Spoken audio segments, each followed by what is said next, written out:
నేను intermediate fail అయ్యా first. అంటే ఇంటర్ పాస్ అయితే మా డ్యాడీ నన్ను బీటెక్ చేయించి అటుదిక్కు పంపిస్తాడేమో అని కావాలని ఒక సబ్జెక్ట్ ఆపాయన్నమాట.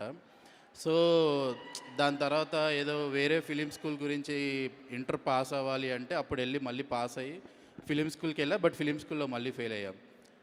బట్ అప్పుడు పాస్ అయినందుకు నా దగ్గర ఇంటర్మీడియేట్ సర్టిఫికేట్ వచ్చింది కదా అని మా డ్యాడీ, మా బాబాయ్‌లందరూ వచ్చేసేయి ఇంకా డిగ్రీ జాయిన్‌గా అట్‌లీస్ట్ ఓపెన్ డిగ్రీ జాయిన్‌గా అని. ఎందుకంటే నాకు ఇక్కడేమో ఎక్కడ అవకాశాలు రావట్లేదు.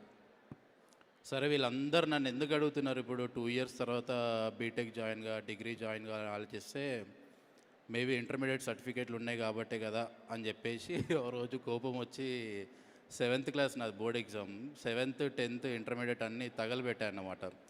నిన్ను టార్చర్ పెట్టేది నేనే అనుకుంటా. నాకు నీ దగ్గర నుంచి మాస్, మాస్, మాస్, మాస్ అని. ప్లీజ్ ఇంకా నువ్వు మాస్ సినిమాలే చెయ్యన్నా. ఇది నా పర్సనల్ రిక్వెస్ట్.